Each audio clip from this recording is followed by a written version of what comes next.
Hello বন্ধুরা, শুভ দুপুর। সকলকে অনেক অনেক শুভকামনা জানিয়ে আমি দীপিকা আবারও নতুন আরও একটি ব্লগে তোমাদের অনেক স্বাগতম, অনেক অনেক ভালোবাসা জানিয়ে আজ রোববার, এখন বাজে দুপুর 1:30 মতো। এখন থেকে তোমাদের সবাইকে সঙ্গে নিয়ে ব্লগটি শুরু করলাম। আশা করছি প্রত্যেক দিনের মতো আজকের ভিডিওটিও তোমাদের অনেক ভালো লাগবে। আর যদি ভালো লেগে থাকে তাহলে ভিডিও শুরুতেই তোমাদের বলি, প্লিজ একটা লাইক দিয়ে ভিডিওটি কন্টিনিউ করো। আর ভিডিও শেষে কেমন লাগলো ভিডিওটি অবশ্যই কিন্তু একটা কমেন্ট করে জানাতে ভুলো না। আর যদি কোনো নতুন বন্ধু এই মুহূর্তে আমার চ্যানেলটিতে ভিজিট করে থাকো তাহলে চাইলে সাবস্ক্রাইব করে এই ছোট্ট দিদিভাইয়ের ছোট্ট পরিবারের পাশে থেকে যেতে পারো। তো আজকে দুপুর থেকে ভিডিওটি শুরু করেছি, তার কারণ আজকে হচ্ছে পুরো বাড়িটাকে ডিপ ক্লিনিং করব। আসলে তোমাদের সেদিনকে একটা ভিডিওতে বললাম যে আমার শ্বশুরমশাইয়ের বাৎসরিক কাজ সামনে চলে এসছে, আর হাতে গোনা হয়তো 3 থেকে 4 দিন। তো এখন থেকে টুকটুক করে কিন্তু সমস্ত কাজকর্ম আরম্ভ করে দিয়েছি, কারণ এরপরে সময় থাকবে না, আর এক হাতে কিন্তু এতটাও পারবো না। তো আজকে দেখো পুরো বাড়িটাকে ডিপ ক্লিনিং করব দেখে সমস্ত কাজ গুছিয়ে নিয়েছি। রান্না বান্না, খাওয়া দাওয়া, মেশিনের কাজ, সুতো ঘোরানো। ঘুম থেকে উঠেছি কিন্তু ওই 4:15 নাগাদ। ঘুম থেকে উঠেই আজকে মেশিন চালিয়েছি, সারাদিন মেশিন চালিয়ে কাপড়ের মিল করে তারপর এখন দেখো ওই ঘর ঝাড়াঝাড়ি, ঘর পরিষ্কারের কাজকর্মে লেগে গেছি। প্রথমে ওপরে ঘরটা দিয়ে শুরু করেছিলাম। তো ওপরে ঘরের বিছানাপত্র সব কিছু রোদ দিয়ে তারপরে কিন্তু ওপরে ঘরের ওই চৌকিটাকেও ভালো মতো পরিষ্কার করে নিয়েছি। আর বিছানাপত্রগুলো কিন্তু সব রোদে দিয়েছি, ওগুলো ঝেড়ে ঝুড়ে বিছানায় পাতবো। আর কালকে তো একটা কম্বল কেচে দিয়েছিলাম, তোমরা দেখেছিলা। তো আজকে দেখো আর যে বাদ বাকি দুটো ঘরের দুটো কম্বল, সেই দুটো কম্বল কিন্তু বার করে নিয়েছি। কারণ রোদ্দুরের বৃষ্টির ভাবটা তেমন না থাকলেও রোদ্দুরের তেজটাও কিন্তু ঠিক ততটাও নেই।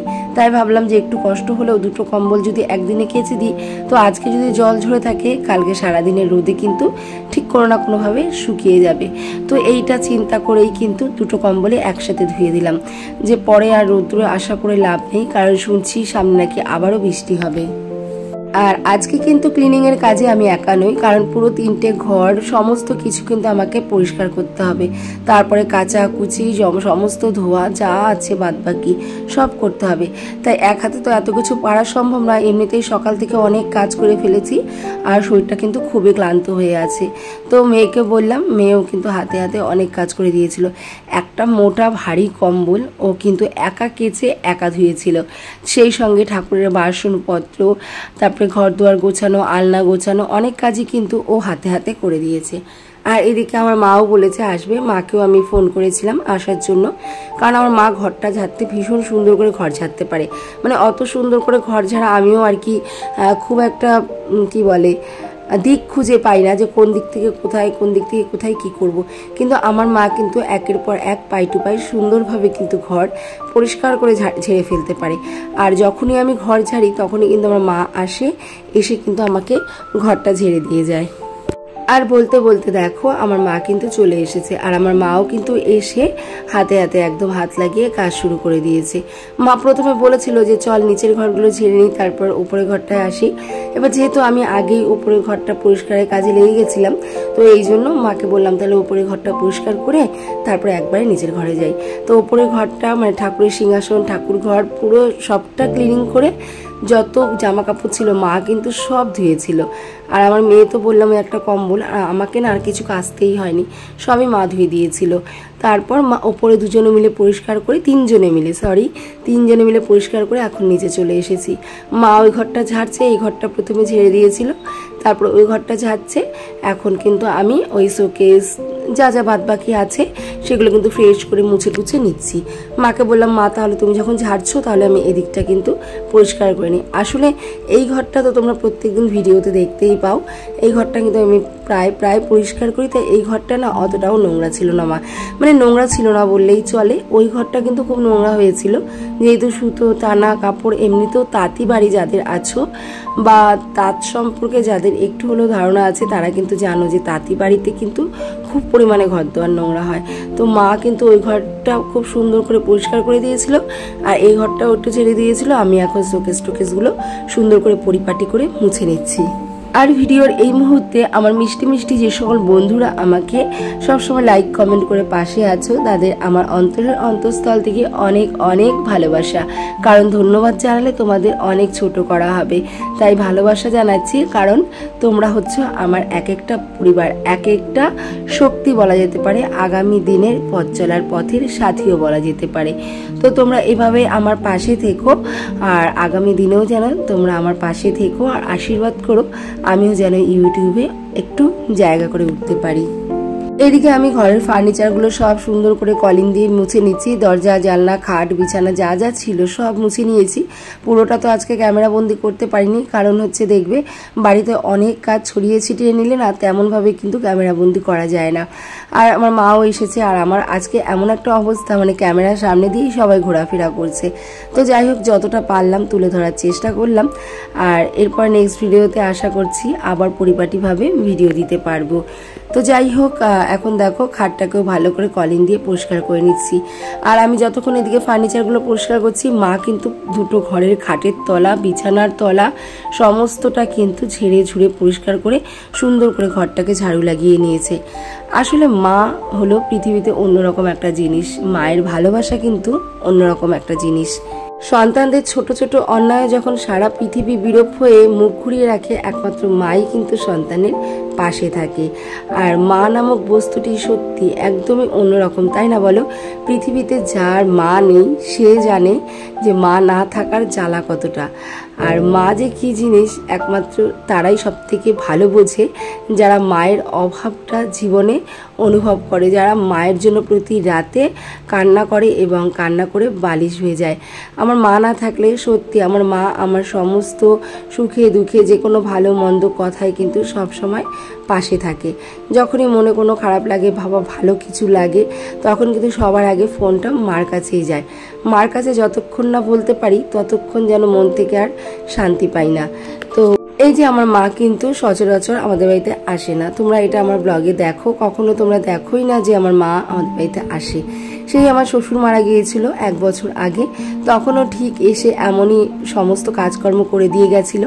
আর 1 বছর পরে কিন্তু এই এলো আমার মা, সেই কাজ করতেই এলো। আসলে আমাদের বাড়িতে এসে আমার মা শান্তিতে কখনো দুবেলা দুমুঠো ভাতও খেতে পারে না। ওই আসে, যখন কাজের দরকার আসে, কাজ করে দিয়ে চলে যায়।